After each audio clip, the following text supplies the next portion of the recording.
চিলতে ভালোবাসা। যেন ভূতের সঙ্গে কথা বলছে ছেলেটা। রেস্তোরাঁয় আসা কিছু লোকজন এমনই মন্তব্য করলো, আর ওয়েটার হয়ে লাকির কাণ্ড কারখানা দেখতে থাকলো। কেউ কেউ আবার লাকির প্রেমের প্রশংসাও করলো। তারা বলল, সত্যি আজকালকার দিনে এমন প্রেম আর দেখা যায় কোথায়। লাকি টেবিল থেকে মাত্র 10 মিটার দূরে একটা টেবিল থেকে আওয়াজ এলো, আরে দেখ ভাই, এখানে মনে হচ্ছে একটা পাগল ঢুকে পড়েছে। পাগলাগারদ থেকে বেরিয়ে সোজা চলে এসেছে রেস্তোরাঁয় গিলতে। পেটুক পাগল। লোকটার গলা শুনতে পেয়েই তার দিকে খুব রাগী দৃষ্টিতে একবার তাকালো লাকি। লোকটা ওখানেই থামলেন না। লাকির সঙ্গে চোখাচোখি হতেই তিনি বলে উঠলেন, বাহ, খুব ভালো লাগছে। খাবার আগে পুরো বিল পেমেন্টও করে দিয়েছে। এ তো দেখছি শেয়ানা পাগল। তা কোন মেন্টাল হসপিটাল থেকে আপনি বেরিয়ে এসেছেন ভাই? ওই টেবিল থেকেই আর একটা লোক অনেকক্ষণ ধরে ঘটনাটা পর্যবেক্ষণ করছিল। সে যেমন লাকির কাজগুলো দেখেছে, আবার তার বন্ধুর খোঁটা দেওয়াও পর্যবেক্ষণ করেছে। দ্বিতীয় লোকটা বলে, না, তোরা সবাই এই ছেলেটাকে ভুল বুঝছিস। সে তার প্রেমিকাকে মিস করছে। দেখছিস না কেমন উল্টো দিকের চেয়ারের সামনে খাবার রেখে দিয়েছে। প্রেমিকাকে খেতে বলছে। আমার মনে হয় ওর প্রেমিকা মারা গেছে, না হলে কারোর সাথে পালিয়েছে। তারপরেই ছেলেটার এই অবস্থা হয়েছে। লাকি এদের কথা শুনেও না শোনার ভান করলো। তাদের দিকে সে একেবারেই মনোযোগ দিল না। কিন্তু ওই লোকটা যখন বলল লাকির প্রেমিকা মারা গেছে বা কারোর সাথে পালিয়ে গেছে, তখন আর লাকি নিজেকে কন্ট্রোল করতে পারেনি। এই কথা শোনা মাত্রই লাকি খুব রেগে যায়। তার রক্তচাপও বেড়ে যায়। জোরে জোরে লাকি টেবিলে আঘাত করতে থাকে। তারপর চেয়ার ছেড়ে উঠে দাঁড়ায়। লোকটার টেবিলের দিকে লাকি ঘুরে দেখল। সেখানে 6 থেকে 7 জন একসাথে বসে খাবার খাচ্ছে। তাদের দেখে বেশ বড় লোক মনে হচ্ছে। কারো পরনে রয়েছে ফুল ফুল শার্ট, কেউ আবার মোটা সোনার চেন পরে বসে রয়েছে। তাদের প্রত্যেককেই লাকির থেকে বয়সে বড় বলে মনে হচ্ছে। তারা সবাই খাচ্ছে। এমন সময় লাকি ঘুরে দেখতেই ওই টেবিল থেকে একটা লোক বলে উঠল, এই ভাই, এই ঘুরে ঘুরে দেখছো কি? চুপচাপ খাবার খাও, তারপর এখান থেকে ফটো। তাহলে তোমার পাগলামি কি করে ছাড়িয়ে দিতে হয় আমাদের জানা আছে। ওই মোটা লোকটার কথা শুনে তার বন্ধুরা হো হো করে হাসতে শুরু করে দিল। আসলে রাধিকা যে লাকির উইক পয়েন্ট তা তো আর লোকটার জানা নেই। যেহেতু ওই লোকটা লাকিকে বলেছে যে তার প্রেমিকা কারোর সাথে পালিয়ে গেছে বা মারা গেছে, সেটা শুনেই লাকির মাথা গরম হয়ে যায়। রাগে গজগজ করলো লাকি। টেবিলে একটা কাচের বোতলে লাকিকে জল দেওয়া হয়েছিল। সেখান থেকে বিন্দুমাত্র জলও সে খায়নি। এদিকে লোকটার কথা শুনে সে এতটাই রেগে গেছে যে ওই কাচের বোতলটা নিয়ে তার দিকে এগিয়ে গেল। লাকি যখন তাকে মারতে যাচ্ছে, ঠিক সেই সময়ই পিছন থেকে একটি মেয়ের কণ্ঠস্বর শুনতে পেল লাকি। মেয়েটি তাকে ডাকলো, লাকি। মেয়েটার গলাটা খুব পাতলা আর তার কণ্ঠস্বর খুবই চাপা। মনে হচ্ছে মেয়েটা যেন খুব নার্ভাস। কিন্তু এই গলাটাই তো লাকি সব থেকে ভালো চেনে, সব সময় শুনতে চায়। এই মেয়েটার অনুপস্থিতিতেও তার কানে যে এই গলাটাই বাজে। লাকির মনে হলো এটা রাধিকা ছাড়া আর কেউ নয়। লাকি ঘুরে দেখলো ওই চেয়ারটায় রাধিকা বসে আছে। লাকি তাকে দেখে হতভম্ব হয়ে গেল। রাধিকাকে বেশ শান্ত দেখালো। মনেই হলো না যে লাকির প্রতি তার এত রাগ। লাকি রাধিকার মুখের দিকে তাকাতেই তার যাবতীয় রাগ এক লহমায় ধুলোয় মিশে গেল। রাধিকা বলল, লাকি, এখানে এসো, এসো বলছি, আমার সাথে এসে খাবার খাও। এই বলে রাধিকা তার দিকে তাকিয়ে মুচকি হাসল। লাকির মুখ থেকে কোনো কথাই বেরোলো না। ব্যাপারটা যেন তার বোধগম্য হচ্ছে না। এতক্ষণ যে ফাঁকা চেয়ারটাকে সে রাধিকা ভেবে খাবার দিচ্ছিল, খেতে বলছিল, সেই চেয়ারেই রাধিকা এসে বসেছে। বোতলটা রেখে লাকি রাধিকার সামনে এসে বসলো। আর যারা এতক্ষণ ধরে লাকিকে আজে বাজে কথা বলছিল তারা সবাই হতবাক। তারা বুঝতেই পারলো না যে ঠিক কি হচ্ছে। তারা ভাবতে লাগলো, এতক্ষণ ধরে ছেলেটা কার সাথে কথা বলছে? তার সামনের চেয়ারটা তো ফাঁকা ছিল। ওই টেবিল থেকেই একটা লোক বলল, এ তো দেখছি অদ্ভুত একটা নমুনা। নিজেই আমাদের বোতল ছুঁড়ে মারতে আসছিল, তারপর আবার নিজেই গিয়ে চেয়ারে বসে পড়লো। আমার মনে হয় ও আমাদের কাছ থেকে মার খাওয়ার ভয়ে ওখানে গিয়ে শান্ত ছেলের মতো বসে পড়েছে। ওই লোকগুলোর মধ্যে একজন বলে, ও ওকে যদি দেখি বোতল নিয়ে আমাদের দিকে আর একবার তেড়ে আসছে, তাহলে ওকে এখানেই মেরে পুঁতে দেব। তার একজন বন্ধু তখন বলল, আরে ধুর, বাদ দে তো, এরকম পাগল রাস্তাঘাটে কত দেখবি, তা বলি কি সবাইকে মারতে যাবি নাকি?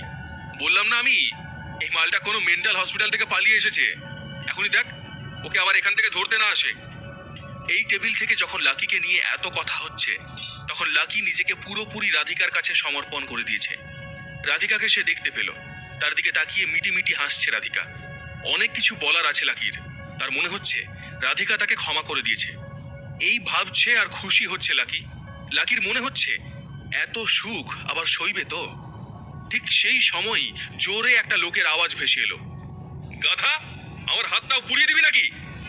পুরো রেস্তোরাঁয় যেন একটা হট্টগোল বেঁধে গেল। চেয়ার টেবিল সব ওলটপালট হতে লাগলো। আতঙ্কে লোকজন চিৎকার করতে লাগলো।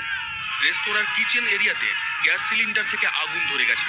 চিৎকার চেঁচামেচি হতেই লাকি দেখলো মুহূর্তের মধ্যে যেন তার সামনে থেকে রাধিকা ভ্যানিশ হয়ে গেল। সে যেন তার সামনেই উধাও হয়ে গেল। লাকির যেন রাধিকাকে এক সেকেন্ডের জন্য মরীচিকা মনে হলো। রেস্তোরাঁর কিচেন থেকে ধোঁয়া বেরোতেই থাকে। লাকি চিৎকার করতে লাগলো, রাধিকা, রাধিকা, কোথায় গেলে তুমি? রাধিকা, আমি তোমাকে দেখতে পাচ্ছি না কেন? এমন সময় ওয়েটার এসে লাকির হাত ধরে। সে বলে, স্যার শান্ত হন, কিছু হয়নি, এখনই আমরা সবকিছু ঠিক করার চেষ্টা করছি। লাকির মধ্যে অস্থিরতা যেন আরো বেড়ে যাচ্ছে। ধোঁয়ায় সে বারবার কাশছে আর ওয়েটারের হাত দুটো ধরে সে কাকুতি মিনতি করতে থাকে আর বলে, তুমি কি রাধিকাকে দেখেছো? ও তো এখানেই বসেছিল, হঠাৎ করে ওকে আমি আর দেখতে পাচ্ছি না। তোমরা কি ওকে লুকিয়ে রেখেছো? কোথায় রাধিকা? রাধিকা, কোথায় গেলে তুমি? লাকির অবস্থা যেন আরো খারাপ হতে থাকে। ওয়েটার তখন লাকিকে বোঝানোর চেষ্টা করে, স্যার ওখানে কেউ ছিল না, আপনার গার্লফ্রেন্ড ছিল না ওখানে। ওই চেয়ারটা তো আপনি আসার পর থেকেই খালি রয়েছে। আপনি আপনার প্রেমিকাকে স্বপ্নে দেখছিলেন, আপনি তার সাথে কল্পনায় কথা বলছিলেন, বিশ্বাস না হলে এই দেখুন। এই বলে ওয়েটার লাকির সামনে চেয়ারটায় গিয়ে বসে। তার টেবিলে সার দিয়ে অনেক খাবার রাখা। লাকির মনে হলো রাধিকা যদি ফিশ ফ্রাইটা খেয়ে নেয়, তাহলে এখানে আবার ফিশ ফ্রাই কোথা থেকে এলো? সে তো আর অর্ডার করেনি। সব খাবার ওখানে ইনট্যাক্ট পড়ে আছে। সে যেরকম অর্ডার করেছিল, যেরকম ভাবে খাবারগুলো এসেছিল, সেরকম ভাবেই ওখানে পড়ে আছে। লাকি নিজের মনে প্রশ্ন করতে লাগলো, এটা কি করে হতে পারে? লাকি মৃদুস্বরে ওয়েটারের দিকে তাকিয়ে বলল, আই এম সরি। লাকি বুঝতে পারলো এতক্ষণ ধরে সে যা করে আসছিল তা তার কল্পনা মাত্র, পাগলামি ছাড়া আর কিছু না। ওয়েটারের কাছ থেকে ক্ষমা চেয়েই সে সেখান থেকে চলে যাওয়ার কথা ভাবলো। চেয়ার থেকে লাকি উঠল, রেস্তোরাঁর গেটের দিকে এগিয়ে যাচ্ছে। এমন সময় পিছন থেকে কারো আওয়াজ শুনতে পেল সে। আরে, তোমার কি মনে হয় একটা সরি বললে সব মিটে গেল? তুমি জানো আমি কে? আমার নাম জানো তুমি? যাও তোমার বাবাকে গিয়ে জিজ্ঞেস করো শঙ্কর ভাই কে। এখন চুপচাপ আমার পায়ে পড়ো আর ক্ষমা চাও। ওসব সরি টরি বললে শঙ্কর ভাইয়ের চলে না। শঙ্কর ভাই এই কথা বলতেই লাকি যেন কাঁচের বাসন ভেঙে পড়ার শব্দ শুনতে পেল। তারপরেই একটা মেয়ের গলার আওয়াজ ভেসে এলো, না, আমাকে ছেড়ে দাও, আমি আর করব না, করব না বলছি তো, প্লিজ ছেড়ে দাও আমাকে। মেয়েটা কাঁদতে লাগলো আর এই কথাগুলো বারবার বলতে লাগলো। এই চিৎকার শুনে লাকি থেমে গেল। মেয়েটার গলা শুনে লাকির মাথায় যেন বাজ পড়লো। তার মনে হলো এটা রাধিকার গলা। লাকির বুক ধুকপুকানি বেড়ে গেল। সে ভয় পাচ্ছে, ভাবছে আবার এটাও স্বপ্ন নয় তো। ধীরে ধীরে লাকি তখন শঙ্কর ভাইয়ের টেবিলের দিকে এগিয়ে গেল। লাকি দেখতে পেল ওই শঙ্কর ভাইয়ের টেবিলের কাছাকাছি অনেক লোক জড়ো হয়েছে। লাকি মেয়েটাকে দেখতে পাচ্ছে না। ঠিক সেই সময়ই রেস্তোরাঁর ম্যানেজারও ছুটে এলেন শঙ্করের টেবিলের দিকে। তিনি দেখতে পেলেন শঙ্কর আর রাধিকার মধ্যে কিছু নিয়ে ঝামেলা চলছে। শঙ্কর রাধিকার হাতের ট্রে এক টান মেরে ফেলে দিয়েছে। এই দৃশ্য তখনও লাকির নজরে আসেনি। শঙ্কর ভাই শহরের নামজাদা প্রমোটার, আন্ডারওয়ার্ল্ড পর্যন্ত তার যোগাযোগ। এর আগেও সে এই রেস্তোরাঁয় একাধিকবার ঝামেলা করেছে, কিন্তু তার এত প্রভাব আর প্রতিপত্তির কারণে কেউ তাকে কিছু বলতে পারে না। তার নামে পুলিশে কমপ্লেন করতে গেলে পুলিশও তা নিতে চায় না। মেয়েদের সাথে সে সব সময় দুর্ব্যবহার করে। বহু ক্রিমিনাল কেসের আসামি শঙ্করের টিকি ছোঁয়ার ক্ষমতা নেই কারও। রেস্তোরাঁর ম্যানেজার বুঝতেই পেরেছেন যে শঙ্কর ইচ্ছা করে আবার গোলযোগ বাঁধানোর চেষ্টা করছে। এর আগে এই রেস্তোরাঁরই একজন ওয়েট্রেসের সাথে শঙ্কর একইভাবে দুর্ব্যবহার করেছিল। রেস্তোরাঁ মালিককে পরে ওই ওয়েট্রেসকে 2 লাখ টাকা ক্ষতিপূরণ দিতে হয়েছিল। এবার যাতে এমন কিছু না হয় তাই তড়িঘড়ি সেখানে ছুটে যান ম্যানেজার। ম্যানেজার এসে চিৎকার করে মেয়েটিকে বলে, আরে বোকা মেয়ে, তুমি শঙ্কর ভাইয়ের সাথে ঝামেলা করেছো, শঙ্কর ভাইকে বিরক্ত করেছো, যাও এখান থেকে, এখনই চলে যাও, তোমার জন্য এই রেস্তোরাঁর রাস্তা বন্ধ। ম্যানেজার এতক্ষণ যে মেয়েটিকে বকছিলেন সে ছিল রাধিকা। রাধিকার মনে হলো সে তো কিছুই করেনি, তারপরেও এই লোকটা তার সাথে দুর্ব্যবহার করেছে। সবার সামনে সে খুব লজ্জিত হলো। রাধিকা পরিষ্কার বুঝতে পারলো ম্যানেজার এখন তাকে তাড়িয়ে দিচ্ছে কারণ লোকটাকে তিনি চটাতে চান না। এবার লাকি ওই হট্টগোলের মধ্যে ঢুকে রাধিকাকে এক ঝলক দেখতে পেল। তারপর রাধিকা কোথায় যাচ্ছে তার পথ অনুসরণ করলো। এদিকে ম্যানেজার তখন শঙ্কর ভাইকে অয়েলিং করার চেষ্টা করছে, তার কাছে ক্ষমা চাইছে, তাকে সুন্দর সুন্দর কথা বলে তাকে শান্ত করার চেষ্টা করছে। রাধিকা ওই রেস্তোরাঁর রান্নাঘরের দিকে গেল। সেখানে জায়গা এতটাই কম যে লাকি আর যেতে পারলো না। রান্নাঘর থেকে বহু লোক অনেক কথা বলছে, রেস্তোরাঁর ভিতরেও অনেকে চেঁচামেচি করছে। এই একটু আগেই রেস্তোরাঁয় আগুন লেগেছিল, যার প্রভাব এখনো রয়ে গেছে। তখন রান্নাঘরে একটা মহিলা বললেন, এই মেয়েটা আবার কি করে শঙ্কর ভাইয়ের ফাঁদে পড়লো? আর এক মহিলা বললেন, আরে শঙ্কর ভাইকে তো জানিস, তাকে তো কিছু করার দরকার হয় না, যে মেয়ের দিকেও নজর যাবে তাকে শেষ করে ছাড়বে। এখন দেখ ম্যানেজার ওকে কিরকম তেল মারছে। অপর মহিলা তখন বললেন, আরে বেচারা এই মেয়েটা খুব গরিব ঘরের মেয়ে, সংসারে একটু টাকা দেওয়ার জন্য এখানে কাজ করতে এলো, দিন রাত খাটে, এখন এই আকার সংকটটার জন্য যদি ওর কাজ চলে যায় আমার খুব কষ্ট হবে। আর একজন মহিলা বললেন, আরে না না, ও সংসারে টাকা দেওয়ার জন্য এখানে কাজ করে না, আমি তো শুনেছি ওর প্রেমিকের ধার শোধ করার জন্য এখানে কাজ করছে, তোমরা দেখোনি কি ভেবে চিনতে ও টাকা খরচ করে। অপর একজন মহিলা ভুরু কুঁচকে বললেন, এ আবার কেমন প্রেমিক রে বাবা, নিজে ধার করে মেয়েটার পুরো জীবন নষ্ট করে দিল। বেচারা মেয়েটা দেখতে কত সুন্দর, কিন্তু ওর কপালটাই খারাপ, এটা ওর সাথে না হয়ে অন্য কারোর সাথে হতে পারতো। এই মহিলারা রেস্তোরাঁয় বাসন ধুচ্ছিলেন, রাধিকাকে নিয়ে চর্চা করছিলেন। তাদের মধ্যে একজন মহিলা লক্ষ্য করলেন একটা ছেলে তাদের দিকে ড্যাব ড্যাব করে তাকিয়ে আছে। মহিলা ঘাবড়ে গেলেন, তারপর লাকির উদ্দেশ্যে বললেন, স্যার আপনি এখানে আসতে পারবেন না, এখনই চলে যান এখান থেকে। মহিলাদের কথা শুনে লাকি এতক্ষণে থতমত খেয়ে গেছে। সে বেশ জোরেই তাদের জিজ্ঞেস করে, আন্টি আপনারা এখন যে মেয়েটার কথা বলছিলেন সে এখন কোথায়? মহিলা উত্তর দেন, আরে তুমি ওকে কেন খুঁজছো, রাধিকার সাথে তোমার কি সম্পর্ক? মহিলার মুখ থেকে রাধিকার নাম শোনার পর লাকি যেন প্রাণে শক্তি ফিরে পেল। তার মনে হলো কোথাও না কোথাও ঈশ্বর আছে, না হলে আমি যেখানে খেতে এলাম সেখানেই রাধিকা কাজ করছে, তাও আবার আমাকে টাকা দেওয়ার জন্য। লাকি ওই মহিলাকে বলল, আপনি এতক্ষণ ধরে যে ছেলেটার কথা বলছিলেন আমি সেই ছেলে। মহিলা বললেন, তুমি রাধিকার বয়ফ্রেন্ড? তোমার মতো খারাপ ছেলে তো এই পৃথিবীতে আর নেই। নিজে ধার দেনা করে ফুর্তি করলে আর মেয়েটাকে ঠেলে দিলে আগুনের মধ্যে। তোমার কোনো ধারণা আছে তোমাকে বাঁচাতে ও সারাদিন কি পরিমাণ পরিশ্রম করে? আর একজন মহিলা বললেন, নির্লজ্জ বেহায়া একটা, তুমি পুরুষ নও, কা পুরুষ।